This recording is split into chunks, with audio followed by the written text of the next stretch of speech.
Olá, moçada! Meu nome é Mariana Paro, sou professora na Lamounier de Andrade e hoje eu estou aqui para convidá-los a assistir a entrevista com o embaixador Renato Prado Guimarães, colinense. Vai ser um papo bem dinâmico, extremamente rico. Peço que vocês assistam, gostando, curtam, compartilhem, fiquem ligados na página da Secretaria da Educação. Beijos, roda a vinheta!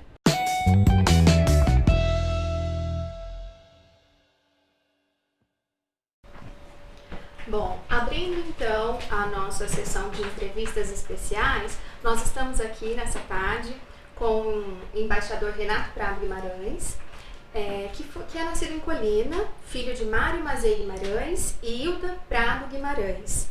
Formou-se em bacharel em Ciências Jurídicas e Sociais pela Faculdade de Direito da USP, em 1960.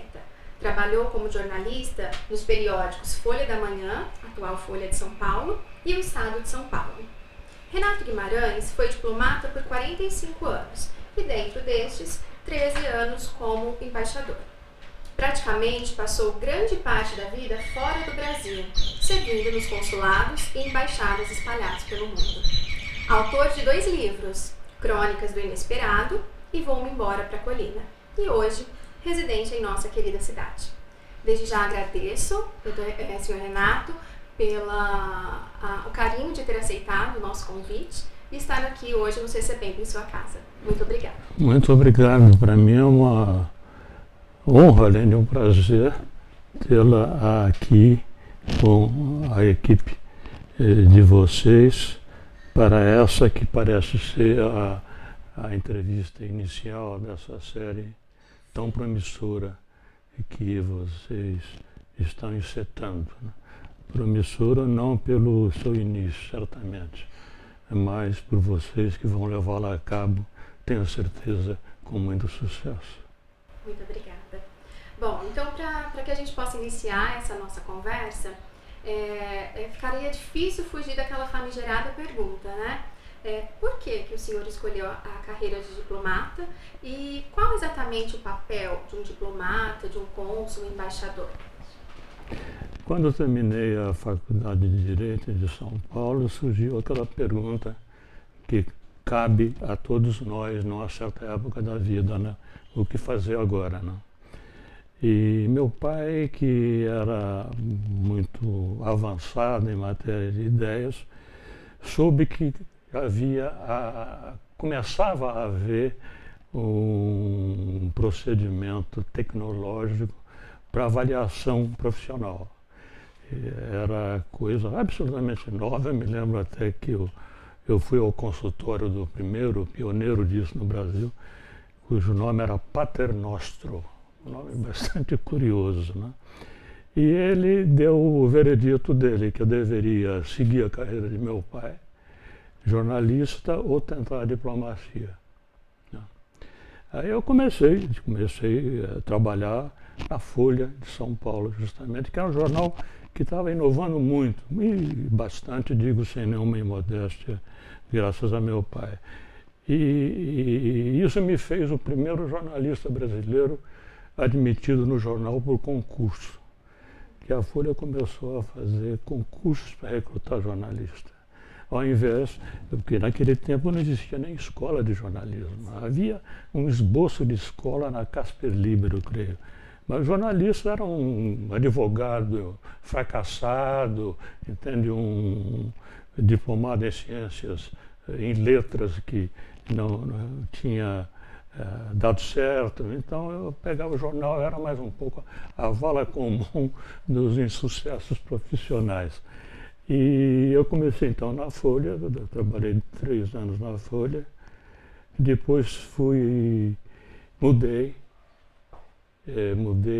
para o Estado de São Paulo.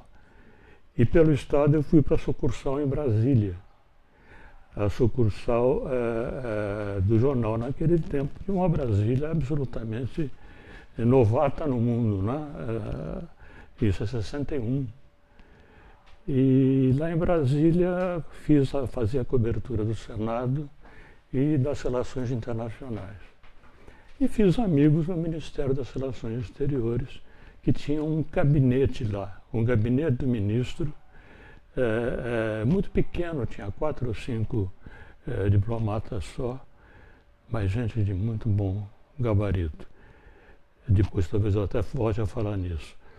Mas eu fiz amizade com eles, continuava trabalhando lá, não sei o que e tal, e um dia eu fiz minha ronda, né, jornalística da tarde, passei lá no Ministério e o Rubens Recupero, que é hoje em dia, quem sabe, o maior diplomata vivo brasileiro, o Recupero me disse: Renato, aparece aqui no dia tal que nós inscrevemos você no concurso para Itamaraty. Você é maluco, não estou preparado para isso. Naquele tempo, muito mais do que hoje, entrar no Itamaraty era considerado, isso não é verdade, uma exigência difícil de preencher. Mas, enfim, eu falei: o que eu vou fazer? Eu falei: bom, venho, né? Fui lá. E aí também eu tive essa primazia. Eu consegui para Brasília a taxa mais alta de aprovação em todos os estados brasileiros. Porque o exame principal era no Rio, mas havia uma seleção prévia em todas as grandes capitais. E Brasília era a primeira vez que fazia. E eu ganhei o primeiro prêmio com 50%, que eram só 2 candidatos. Era um e outro. Como o outro não foi aprovado, acabei batendo o recorde. Foi muito engraçada essa história. Aí eu fui para o Rio de Janeiro, fiz o concurso com muita dificuldade. E me lembro até um episódio interessante que às vezes me esqueço, não está no livro. Eu tive a maior dificuldade nas provas do Rio, história, inglês, francês, português, com português. Eu que me pretendia um escritor, né, jornalista, não sei. E todo mundo estranhou também, o pessoal que me conhecia. O Vilar, que era o diplomata, que era o professor de português, me chamou. Eu falei: você está querendo fazer uma revolução ortográfica no Brasil? Eu falei: está maluco, eu por quê? Você me deu 50 na prova? E ele disse: não, porque você não pôs um acento na sua prova. Eu fui contando acento por acento, e chegou a 80 pontos a menos por erro de acentuação. Aí olha que realmente era besteira. Os jornais naquele tempo, eles eram preparados nas chamadas calandras, né? Eles eram fundidos, né? E era muito caro você consertar textos. Você fazia na revisão o texto já fundido, né? E aí, se descobrir um erro, era um trabalho tremendo mudar. Então os jornais, Folha, Estado, eliminaram os acentos. E eu aprendi a escrever desse jeito. E cheguei lá, quase que fui reprovado por causa da minha revolução ortográfica. Entrei para Itamaraty, nessa ocasião, pela avaliação do especialista de psicotécnico, se chamava, né? E 2, por essa iniciativa de colegas que acharam que eu tinha algum jeito para a coisa, né? E como diplomata, eu passei 2 anos no Brasil, a gente reveza, né? Um período no Brasil, naquele tempo já em Brasília, não, começou no Rio, depois fui para Brasília. Já em Brasília, e de lá comecei. A gente tem geralmente 2 postos fora, 3 anos cada um, volta para o Brasil, passa 3 anos aqui e continua, né? Eu saí, primeiro o posto meu foi Bruxelas, depois fui para Bogotá, voltei para o Brasil, aí eu saí já foi Nova York fui para Washington voltei para o Brasil, aí eu saí para Venezuela, já embaixador, Venezuela fui para o Uruguai fui para a Austrália, da Austrália voltei para o Brasil, e aí já como cônsul, e eu que vou chegar à sua pergunta, como cônsul, eu fui cônsul-geral em Frankfurt, na Alemanha, e em Tóquio, no Japão. Essa diferença está se diluindo cada vez mais. O cônsul talvez tenha antecedido o diplomata na história da diplomacia. O diplomata é o representante de um grupo social, né? Foi de uma tribo, depois foi de um povo, de uma nação, hoje em dia dos Estados modernos. Né? É o representante desse Estado perante um outro Estado, para conduzir as relações da melhor maneira em proveito dos dois países. Né? E o cônsul, ele é mais voltado para a proteção dos nacionais de um país determinado em outro país. E também, em tempos passados, para a parte mercantil.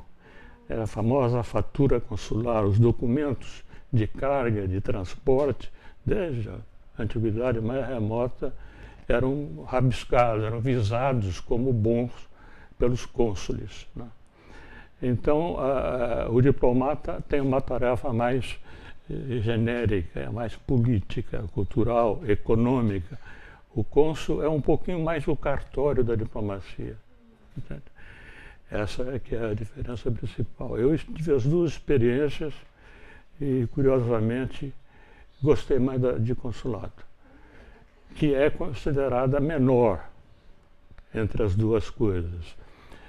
Porque no consulado você tem, na embaixada, você trata de cifras, de textos, de acordos, de não sei o quê, você trata de papéis, trata com autoridades do outro país. O cônsul trata mais, hoje em dia, com a sua comunidade local. E o Brasil tem uma comunidade no exterior imensa. Né? Então, você, como cônsul, tem, em primeiro lugar, essa convivência com os seus nacionais, e, em segundo lugar, você tem a remuneração pelo seu trabalho, porque ela aparece de imediato. Entende? Você dá um visto para uma pessoa necessitada. Então, você sente que você produziu um efeito benéfico para alguém. Então, eu acho que a tarefa consular é muito mais reconfortante do que a diplomática, que é, digamos, um pouco mais abstrata, embora tenha que ser, muitas vezes, muito realista. Eu respondi a sua pergunta? Perfeitamente, ficou bem claro. Muito obrigada. Passando, então, para a próxima questão. O senhor, nas suas próprias palavras, aqui no livro, viajou pelos 5 continentes, viveu em 9 países e morou em 10 cidades estrangeiras. E acabou de falar aqui pra gente toda essa trajetória. Como era o período de adaptação quando chegava em terras estrangeiras, com culturas e idiomas totalmente diferentes do seu? Devia acrescentar essa lista de países e cidades as mudanças. Eu já fiz 19 mudanças. Olha aqui, ó, o resultado da última. Herança das mudanças. Eu fiz e terei feito, quando terminar, 19 também, porque daqui eu não saio. Então não há mais mudança, que é uma experiência absolutamente que abala a gente. Né? Mas a sua pergunta é muito pertinente. Há uma dificuldade sempre de adaptação. E a gente sempre brinca, a adaptação dura tanto quanto dura a sua permanência no lugar. Você se sente instalado no dia em que a empresa transportadora vem buscar a sua mudança. Depois de 2, 3 anos ali. Né? Agora, a convivência com outros povos, nos dias de hoje é muito fácil, muito facilitado. Em primeiro lugar, a língua. Né? Você não é obrigado a falar a língua do país. Eu tentei aprender alemão de todas as maneiras. Tentei em São Paulo, tentei em Frankfurt, tentei em Tóquio. Fui no Goethe Institute em Tóquio, tentei na Alemanha de volta, casei com uma alemã. Né? E não consegui aprender alemão. O japonês eu nem tentei. Agora, nesses lugares todos, como todo mundo fala inglês. entende? No nível como a gente trata. E no caso do cônsul, né, você fala português, Sim. que é uma delícia, né? E a comunidade brasileira no Japão é exemplar, é uma coisa extraordinária. Então, isso não chega a ser uma dificuldade. Mas eu estou tentando me lembrar aqui de uma frase do Abreu Sodré, de quem eu fui chefe de gabinete, foi nosso ministro de Relações Exteriores nos anos 70. É uma frase muito boa, que o diplomata, infelizmente não estou conseguindo lembrar, mas tem outra frase muito boa também, que o fato de você viver tanto tempo no exterior faz com que, no final, o seu exílio não é no exterior, o seu exílio é quando você volta para casa. Porque você perdeu as raízes. Sim. Entende? Tem que se reencontrar. Agora cismei quando aparece a frase. De maneira que hoje em dia realmente o mundo globalizado, né, com a comunicação tão fácil, faz com que essa adaptação seja relativamente amena, não chega a ser um problema para a gente, não. Que bom. Bom, lendo o seu livro, é possível notar que o senhor é um leitor assíduo e, se me permite dizer, também um excelente escritor. Né? Obrigado. Mas o que foi determinante para que você se tornasse um escritor? O que, perdão, O desculpe. que foi determinante para que o senhor pudesse escolher esse caminho, escrever? O que despertou esse interesse? Olha, eu não acho que tenha uma vocação propriamente para isso. Quer dizer, eu tive a profissão. Quer dizer, eu comecei com jornal, né?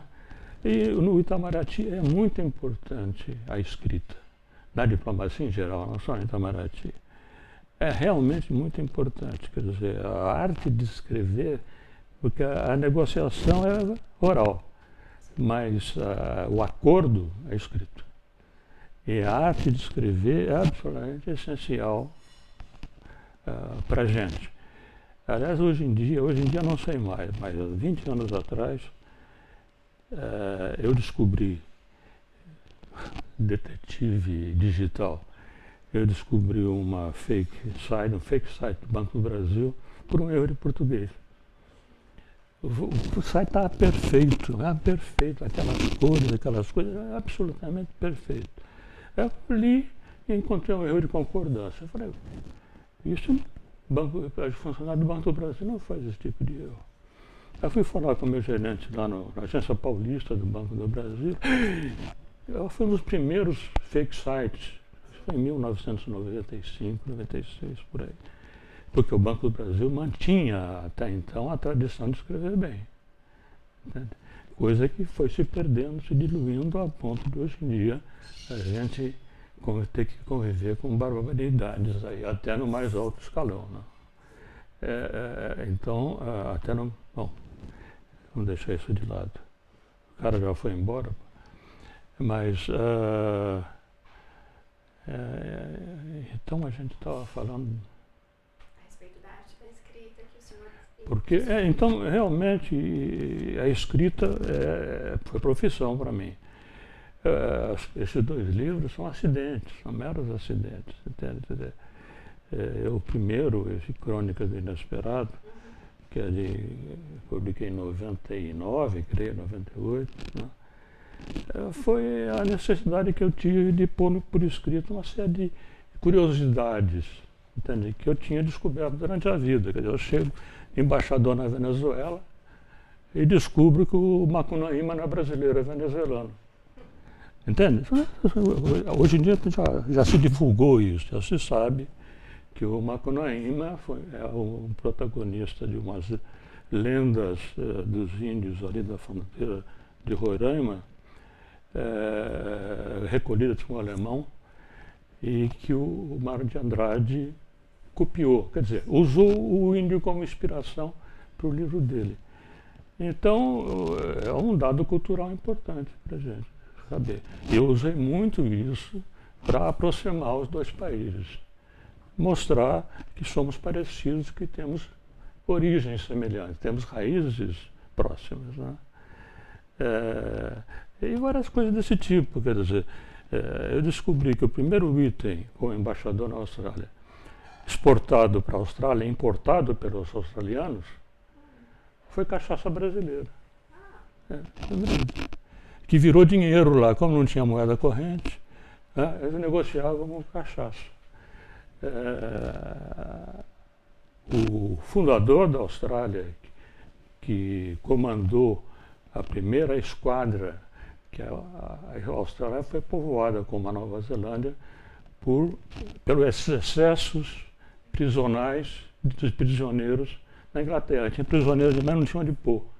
Aí eles punham na América do Norte. Aí quando os americanos se tornaram independentes, eles perderam. Aí quiseram vir para o Brasil, queriam mandar os prisioneiros aqui para a Amazônia. Isso pouco se sabe, não se lê história brasileira. Os portugueses não deixaram. E o primeiro comandante, o comandante da primeira esquadra, First Fleet, ele tinha sido capitão de navio português, mercenário, aqui naquelas guerras da Cipatina. E os brasileiros gostavam muito dele, os portugueses também. E ele era realmente muito cultivado aqui. Então ele, quando saiu da Inglaterra para ir para a Austrália, é um dado histórico interessantíssimo. Ele não fez a volta da África e foi direto para a Austrália. Ele veio para o Rio. Ficou uma semana aqui. Foi recebido com um tapete vermelho, com tudo que podia receber. E ele abasteceu a tropa, a esquadra aqui para fazer a perna final até Sydney. Então isso é muito interessante. Ele embarcou cachaça. As prisioneiras estavam com as vestes em trapos, então ele comprou sacos vazios de tapioca, cortou aqui e vestiu. Elas desembarcaram, quer dizer, também nós somos pioneiros na moda australiana. Sabe, são as pequenas coisas que ajudam, são pieces of conversation, né? São historinhas boas de contar.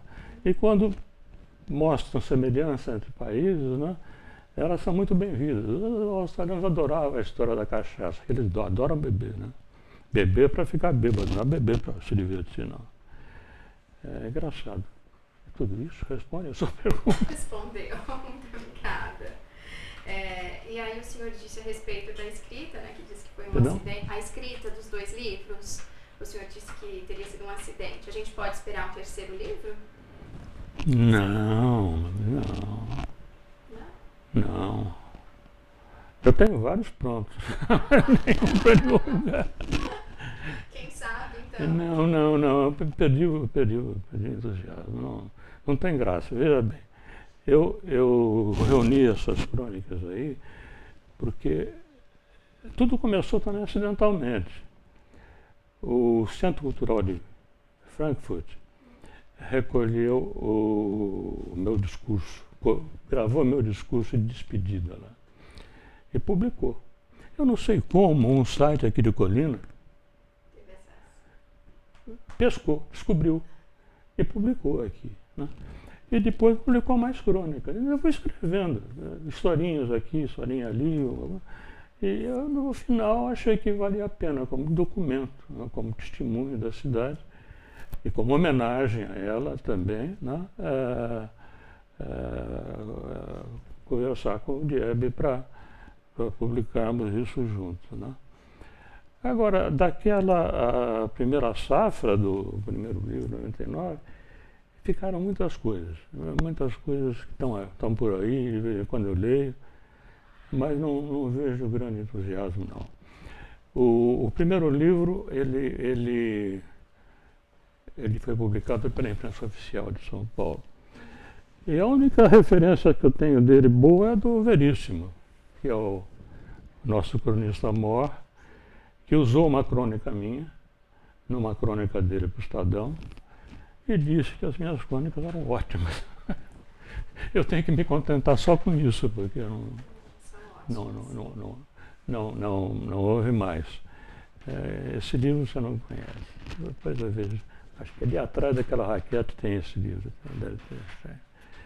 Mas, então não vejo muito entusiasmo. Outro dia me pediram para escrever uns capítulos de uma história de um ex-chefe meu. Quando eu falei que o Recupera, talvez o diplomata vivo mais importante hoje, não, tem o Paulo Tarso, Flecha de Lima também, que foi meu chefe, mas que já faz tempo está inválido. Ele teve um AVC nos Estados Unidos. Ele foi um inovador, um renovador. Ele tem altíssimo gabarito, mas ele trabalhou na área de comércio, promoção comercial e coisa desse tipo. E realmente é um homem de muito peso. Ele formava com a mulher um casal extraordinário. A mulher dele, como embaixatriz em Londres, se fez amiga da Lady Di, amiga e confidente. Ainda nunca ninguém conseguiu saber dela o que ela ouviu da Lady Di. Mas tem uma história deliciosa dessa amizade. Um dia, não, essa conta depois. Mas, então tem me convidaram para escrever uns capítulos desse livro sobre ele. Eu escrevi aí 3 capítulos, só de páginas. Eu tenho umas histórias interessantes sobre o período da ditadura também, entende? Porque eu trabalhei muito com os militares em atividades profissionais. Naquele tempo apareceram aí empresas exportando armas. E a gente tinha que regular isso, né? Não pode exportar arma como se fosse arroz com feijão, né? Então eu participei de um grupo de trabalho com o pessoal das Forças Armadas e alguns episódios interessantes que eu acho dignos de registro, mas não vejo também fim para isso, entende? Não vejo nenhum objetivo propriamente. De maneira que eu acho que fico por aqui. Eu não me lembrei da frase que eu queria citar, do Sodré, mas me lembrei no caminho, no percurso neurológico, em busca da frase, de uma outra frase que acho que cabe para encerrar, não é isso? Falta mais 2. Ah, bom. Então fica para depois. Bom, em seu livro Vou-me Embora para a Colina, o senhor destaca seu prazer em retornar às suas raízes, né, em voltar aqui para a nossa querida cidade. Mas para quem ainda não teve o prazer de ler, e fica a dica aí como uma leitura obrigatória para todo colinense, fala um pouquinho para a gente sobre essa decisão de voltar aqui para a nossa cidade. Você adivinhou o que eu ia dizer, a frase? Que maravilha! A frase tá no livro aí, né, de que eu voltei para a colina com uma sensação estranhíssima. Eu voltei como se nunca tivesse saído daqui. Então, em vez de ser uma volta sem ida, a gente fala, né, o filho pródigo foi embora, não voltou mais, a minha foi uma volta. Em vez de ser uma ida sem volta, a minha foi uma volta sem ida. É como se eu não tivesse saído daqui. Isso é impressionante. É realmente impressionante. Eu nunca morei em Colina. Sim. Eu nunca morei em Colina, quer dizer, eu nasci aqui. Meu avô urbano era dono da farmácia Santa Isabel. Eu nasci na farmácia Santa Isabel. E ele tinha sido prefeito de Colina por 2 vezes. Ele foi o segundo prefeito de Colina, logo depois do lendário Nico Junqueira, né? E ele comprou a farmácia por algum tempo e depois, quando morreu, a família vendeu para o Fiore. Eu passei a vida inteira tentando comprar aquelas prateleiras do Fiore ele não quis vender, ele era até bravo, ele me tratou mal. E eu queria levar para a Alemanha. E quando ele morreu, os herdeiros falaram comigo, me telefonaram, por via da prefeitura. Mas aí eu já não estava mais lá e não tinha espaço para elas. E depois o transporte até a Alemanha seria muito caro. Se eu tivesse comprado na hora que fui para lá, eu ia com a minha mudança. Então, nasci lá e vinha muito a Colina. Vinha muito passar férias aqui na casa da avó Cotinha e da minha tia Wanda Prado, que era a nora do Pio Nogueira. Né? O marido dela era o Antônio do Cartório. E ela faleceu 5, 6 anos atrás. Eu ainda tive com ela aqui. Aqui em casa não, mas já tive com ela aqui. Então eu vinha aqui, dancei carnaval lá no Grêmio, quando era ali na praça. E nadava numa piscina que tinha longe, lá depois do Matadouro. Uma piscina no meio do Taquaral, me lembro, ia a pé até lá. Enfim, fiquei muito ligado emocionalmente à Colina. Quando, já no Itamaraty, naqueles períodos de estágio no Brasil, em Brasília, eu vinha muito a São Paulo. E quando vinha a São Paulo, eu voltava de São Paulo, eu sempre parava em Colina para visitar o túmulo do meu avô, lá no cemitério. Via aqui um pouco, não sei o que e tal, me sentia afetivamente ligado à cidade. Em 2012, eu morava em Frankfurt, e eu comecei a sentir que era um pouco a hora do elefante. Vocês sabem que o elefante chega uma hora que ele diz, vou morrer. Né? Então ele caminha para o cemitério, que é um lugar pré-determinado, atavicamente pré-determinado. E ele morre lá. Então os cemitérios de elefantes eram muito procurados na África, porque era um depósito de marfim. Né? E eu comecei a sentir isso, era a hora de voltar para o Brasil. A ideia nossa, minha e de minha mulher, era virmos os dois. Ela veio para cá, com os 2 filhos dela. Ela trouxe a Colina, ela esteve em Colina, a gente almoçou lá na Elvira até. E eu me lembro até com emoção, da emoção dela quando eu perguntei a ela, saindo do restaurante da Elvira, tem umas casinhas na frente, bem modestas, muito simpáticas. Eu perguntei, Betina, você viria morar numa casinha dessas? E ela se virou para mim, agora cheia de lágrimas, mas viria. Entende? Bom, aí não deu certo por quê? Porque era a médica, estava no auge da profissão, é uma das melhores médicas de Frankfurt. Entende? E não conseguiu a revalidação do diploma aqui. Ela, para fazer a revalidação do diploma, ela tinha que fazer outra vez o curso de medicina. Tinha jeito. Bom, aí eu, que estava me aposentando, quer dizer, deixando a carreira, não podia obrigá-la a abandonar a carreira dela para me acompanhar. Então eu fiquei na Alemanha.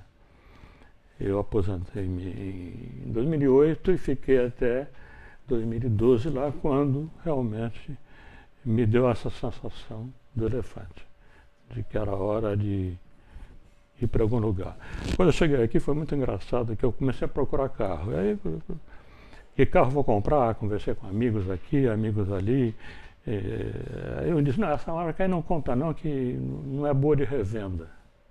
Aí eu disse, eu não estou pensando em carro para revender, em preço de carro depois. Eu quero um carro para com ele viver e morrer. Aí o cara saiu-se com uma, realmente me... Bom, se é assim, então, em vez de comprar um carro, compra daquelas peruas já, né, que tem espaço atrás para o caixão. É a verdade. Aliás, uma pergunta que sempre minha família fala, saúde sua, você já está velho, não sei o quê, e tal, quem vai cuidar de você? Eu sempre digo, eu não tenho problema nenhum, eu tenho 2 médicos na frente de casa. Né? Eu tenho o hospital e o pronto-socorro saindo à esquerda de casa, 800 metros, né? E se duvidar, o cemitério está a 800 metros à direita, dá para ir a pé.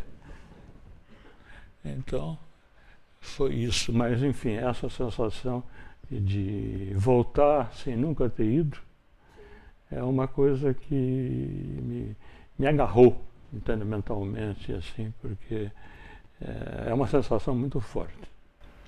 E eu acredito que quando o senhor já voltou bem colinense, porque aquela passagem do livro que o senhor diz que foi falar sobre o endereço, o bairro em que morava, e falou em frente à casa do Dr. Adilson. É bem o que colinense faz, porque a gente dificilmente sabe nome de rua, nome de bairro, a gente se localiza por pontos conhecidos. Tá certo. Né? Isso eu me lembro até ter brincado. Sim. Né, que o que importa no endereço é que ele funcione. Exatamente. Né? No Japão é impossível o negócio de endereço, mas eles funcionam, eles conseguem viver lá. Agora, encontrar um endereço no Japão é só para quem nasceu lá. Não tem... Então eu brinquei que o endereço bom é o que funciona. Né? E o endereço do Dr. Adilson funciona. É o endereço certo. Aliás, como médico, eu me lembro de ter feito essa brincadeira no livro. Sim. Para a gente finalizar, então, o senhor diz que voltou para a colina pelos atrativos e pelo fato de se sentir ligado, né? De voltar às suas raízes. Só que como professora, eu sempre falo para os meus alunos que o mundo é enorme, né? Que eles têm que pensar além dos limites do nosso município também. E que ele tem muito para oferecer. E que eles têm que ter essa disponibilidade, essa confiança que eles são capazes, que eles podem ir além, que eles podem alçar voos.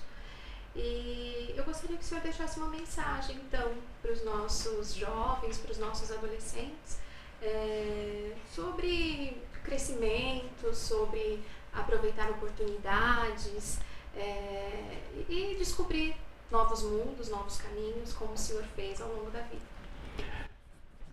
Olha, quando da Feira do Livro, eu pensei muito a respeito disso e eu fiquei muito impressionado com o estudo que eu li, por acaso, na internet, sobre as profissões do futuro. Quer dizer, as profissões dos anos 20, esses anos daqui a 30, vão mudar completamente. Né? Vão desaparecer várias figuras. Vai acabar o caminhoneiro. Vai acabar o chofer de táxi, para começar, porque os carros e os caminhões serão autodirigidos. Né? Então é muito importante, até pensado como uma iniciativa que Colina teria condições de tomar de maneira pioneira, de preparar as crianças para as profissões do futuro, certo? Porque aquelas profissões que nossos pais tiveram e que nos inclinaram a seguir, né, vão mudar, o quadro vai mudar completamente. Isso antes da pandemia. Agora também, o mundo daqui a 10, 15 anos vai ser completamente outro. Né? Então, eu acho que realmente é muito importante a gente olhar mais longe, sem esquecer de onde está e sem esquecer as origens. Eu acho que Colina é uma cidade que tem raízes extremamente saudáveis. Realmente é uma cidade que eu digo sempre, é uma cidadezinha com caráter. Né? O caráter é aquilo que a história dá. Né? A história e o reconhecimento dela, não só apenas os fatos ocorridos, mas a cultura desses fatos e certo orgulho, né? Dos fatos passados. Então, eu acho que esta é uma boa base para olhar para frente. Olha, você usou uma frase, isso aqui é off the record, tá bom? Sim. Não, eu no Itamaraty, uma das coisas que mais me agradaram fazer foram as atividades de aprendizado. E esse Paulo Tarso Flecha de Lima, ele me fez montar 2 cursos muito importantes. O primeiro era um curso que o Itamaraty recebeu naquela ocasião a missão de promover as exportações brasileiras no exterior. Mas o diplomata não estava preparado para isso, né? E no Itamaraty, além do Rio Branco, nunca houve nenhum curso. Aí o Paulo Tassi, vamos ensinar o nosso pessoal a promover exportação. Então eu montei um curso, curso de treinamento e aperfeiçoamento de promoção de exportações, CTA-SECOM. Mas nós montamos setores de promoção comercial nas embaixadas, e com várias, até eu conto a história aí da internet antes da própria, né? E nós tínhamos 100 setores de promoção comercial, não tinha com quem municiar aquilo. Quem é que vai tomar conta disso? Não tinha técnico naquele tempo de promoção de exportação no Brasil, ninguém sabia o que era exportar. E começávamos a ter produtos para exportar, começávamos a ter necessidade de exportar esses produtos novos, além do café e do algodão e do minério de ferro, né? Mas não tinha quem guarnecesse esses setores. A gente podia contratar localmente, mas era muito caro. Aí a gente montou um esquema de estágios, que é o chamado ciclo de treinamento de especialista em promoção comercial. A gente fazia recrutava gente saída da universidade, mas já no mercado de trabalho, um exame um pouquinho abaixo de exigência do Rio Branco, dava um curso de adaptação ao exterior e de marketing para esse pessoal. Muitos deles já com experiência de marketing, né? De 6 meses lá em Brasília com o SENDEC, que era um órgão da Secretaria de Planejamento.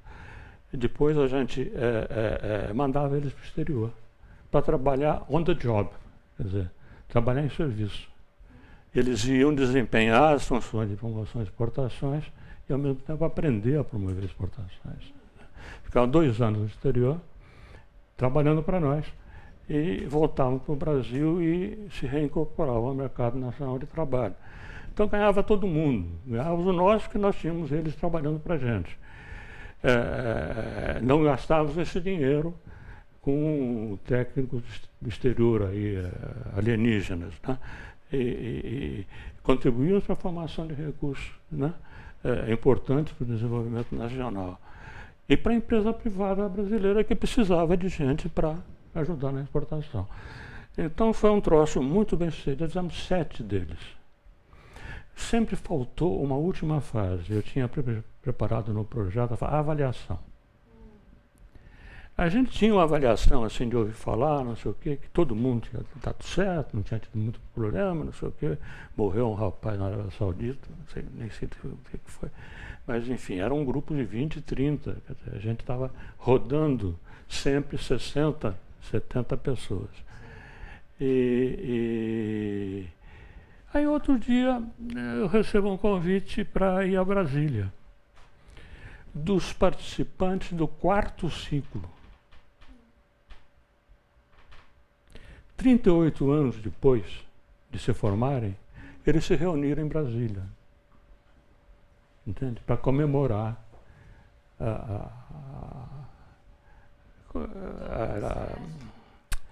comemorar a formatura e o sucesso do empreendimento. Eles se julgam pessoas diferentes, porque eles são cítricos. Eles foram formados pelo CITRI, né? E aí entregaram ao Paulo Tassi, justamente, cadeira de roda, coitado. E a mim isso aqui, ó, que é uma frase que você usou agora há pouco. Sua direção nos fez caminhar mais longe.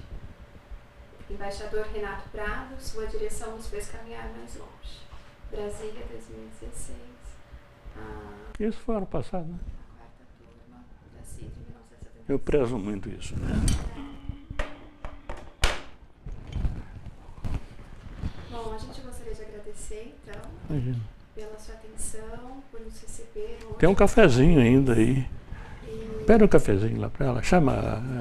E a conversa foi muito boa. Imagina. Agradeço e mais uma vez me desculpo, né, pela inexperiência. Meu Deus do céu, que inexperiente sou eu. Imagina. E é assim, muito obrigada. Tá bom. Eu que lhe agradeço muito. Uma coisa boa. E fez recordar. Mas agora eu vou procurar aquela frase que eu não vou procurar.